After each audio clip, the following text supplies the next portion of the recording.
ध्यान से देखिएगा। कक्षा 10 में आज हम लोग जो है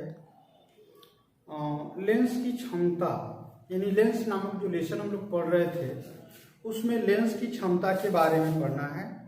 देखिए लेंस की क्षमता होती क्या है। लेंस द्वारा प्रकाश किरणों को अभिसरित व अपसरित करने की जो क्षमता होती है, या यूं कहें कि लेंस की जो क्षमता है वह क्या करती है, प्रकाश किरण जब उससे अपवर्तित होते हैं तो उन प्रकाश किरणों को मोड़ने की जो क्षमता जितनी अधिक होगी वह लेंस की क्या कहलाएगी, क्षमता कहलाएगी। जैसे ध्यान से देखें, ये हमारा लेंस है, ये उत्तल भी हो सकता है अवतल भी हो सकता है। ये हमारा मुख्य अक्ष है, ये समांतर प्रकाश की किरणें चलती हैं। और ये ध्यान से देखेंगे, अगर ये जो है आपका जो है यहाँ से केंद्र से जो आपका प्रथम ये जो देखिए फोकस आपका F2 है, ये F1 है। अब यहाँ पर जो है ये 5 सेंटीमीटर है और यहीं पर एक लेंस और है। यहाँ पर देखिए ये आपका F2 है, सॉरी F1 है और ये प्रकाश की किरण चलती है। ये अपवर्तन के पश्चात जो है ये जो यहाँ से यहाँ तक 3 सेंटीमीटर की दूरी पर है F2। तो ध्यान से देखेंगे, इसकी क्षमता कम है और इसकी क्षमता क्या है, अधिक। अर्थात हम कह सकते हैं कि लेंस की जो क्षमता होती है उसकी फोकस दूरी के व्युत्क्रमानुपाती क्रमानुपाती होती है। किसी लेंस की जो क्षमता है वह जो है उस लेंस की फोकस दूरी के क्या होती है, व्युत्क्रमानुपाती क्रमानुपाती होती है। अर्थात फोकस दूरी घटेगी तो क्षमता बढ़ेगी। अर्थात लेंस की क्षमता को हम P से प्रदर्शित करते हैं। P से प्रदर्शित करते हैं तो P बराबर होता है, या लेंस की क्षमता बराबर क्या लिखेंगे, लेंस की क्षमता बराबर हो जाएगा 1/, लेंस की फोकस दूरी, लेंस की फोकस दूरी, ठीक है, मीटर में होनी चाहिए। अब ध्यान से देखेंगे, लेंस की दूरी किस में होनी चाहिए, मीटर में। अगर ये सेंटीमीटर में है तो ये P बराबर 1/F लिखें, ये मीटर में लिख दें, या 100/, क्या लिखें, F सेंटीमीटर में। ये जो लेंस की क्या है, क्षमता है। अब जो है लेंस की क्षमता जो है डायोप्टर में होती है। लेंस की जो क्षमता है डायोप्टर में होती है। अर्थात डायोप्टर क्या है, लेंस की क्षमता का मात्रक है। क्षमता का मात्रक क्या है, लेंस की क्षमता का मात्रक है डायोप्टर।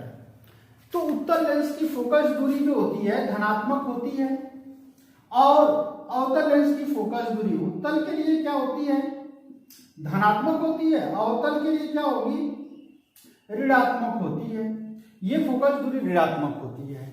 तो अब ध्यान से देखेंगे, कभी कभी आप देखेंगे कि प्रश्न में दे दिया है +5 डायोप्टर, तो इसका मतलब है इसको देख करके हम पहचान जाए कि लेंस कैसा भाई, उत्तल है।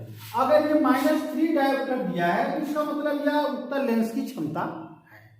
ठीक, प्रश्न में हमें पहचानने के लिए हमने ये बताया। अब देखिए लेंस के संयोजन की क्षमता। हाँ, एक बात और ध्यान से देखें, अगर ये तो हम ये देख रहे हैं कि ये जो है एक लेंस है तो इसकी क्षमता हमने फोकस दूरी के आधार पर ज्ञात किया।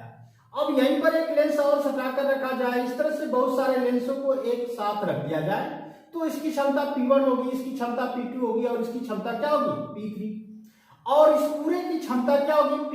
तो P को हम लिख सकते हैं P1 + P2 + क्या, P3। अगर और भी है तो डॉट डॉट कर सकते हैं।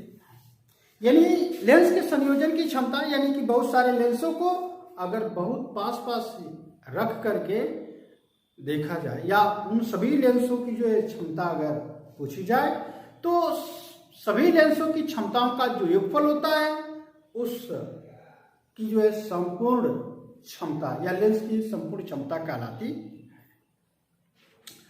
अब जो है पहचानना है, पहचानने के लिए 2 तरीका हमारे पास है। एक तो प्रतिबिंब को देख करके हम बता दें कि ये उत्तल है कि अवतल है, और दूसरी बात ये है कि एक इंचल ले लें या छू करके कहें। अगर लेंस को हम पकड़ते अपने हाथों में और किनारे के जो भाग हैं अगर मोटे हों और बीच वाला भाग पतला हो तो हम कहेंगे कि वह लेंस कौन सा है, अवतल लेंस है। किनारे पर मोटा हो, किनारे पर कौन है, ये मोटा हो, किनारे पर मोटा और बीच में पतला हो, उसको क्या कहेंगे? अवतल लेंस कहेंगे। और जो बीच में मोटा और किनारे पर पतला है उसको क्या कहेंगे? उत्तल लेंस कहते। अब प्रतिबिंब की बात आती है। अगर कोई लेंस हमने लिया है और हम वस्तु को उसके नजदीक ले जाते हैं, अगर वस्तु का आकार यानी जो प्रतिबिंब बनता है वो बढ़ता जाता है। अगर प्रतिबिंब का आकार बढ़ता जाता है तो हम कहते हैं उत्तल लेंस है। अगर उसका प्रतिबिंब एक ही स्थिति होती है अवतल में, अगर उसका जो आकार घटता है या छोटा दिखता है तो हम कहते हैं क्या है? वह जो है अवतल लेंस है। अब इसका उपयोग कहां पर करते भाई? लेंस का उपयोग जो है, उत्तल लेंस का उपयोग घड़ी बनाने वाला जो है घड़ी के छोटे छोटे पुर्जों को उसकी सहायता से देख करके क्या करता है? घड़ी को सजाता है, यानी कि घड़ी की मरम्मत करता है। डॉक्टर जो होता है आंख कान के अंदर देखने के लिए उत्तल लेंस का उपयोग करता है। उत्तल लेंस का उपयोग विभिन्न प्रकाशिक यंत्रों जैसे सूक्ष्मदर्शी, फोटोग्राफिक कैमरे, दूरदर्शी आदि को बनाने में किया जा सकता है। और मानव नेत्र में, जैसे मानव नेत्र में विकार जब हो जाता है तो मानव नेत्र में उत्पन्न दृष्टि दोष के निवारण हेतु चश्मे में जो है उचित फोकस दूरी के उत्तल एवं अवतल लेंसों का प्रयोग किया जाता है, जिसके परिणाम स्वरूप नेत्र विकार दूर हो जाता है। अर्थात उसका दृष्टि दोष जो है, दृष्टि दोष को समाप्त किया जा सकता है। वो पूर्ण रूप से सही नहीं होता। ये नहीं कि चश्मा लगा लिए तो हमेशा के लिए सही होगा। आपको हमेशा चश्मा लगाएंगे तो उससे आपका दृष्टि विकार जो होगा सही हो सकता है। अर्थात आपको जो है जो अस्पष्ट वस्तुएं दिख नहीं रही थी वो स्पष्ट दिखेंगी। इस लेसन में इतना ही था। आप अंकित प्रश्न लगाएं और उसके बाद हमको बताएं कि कौन कौन से प्रश्न आपको नहीं आ रहे हैं। उन प्रश्नों का सलूशन हम देने का प्रयास करेंगे। धन्यवाद।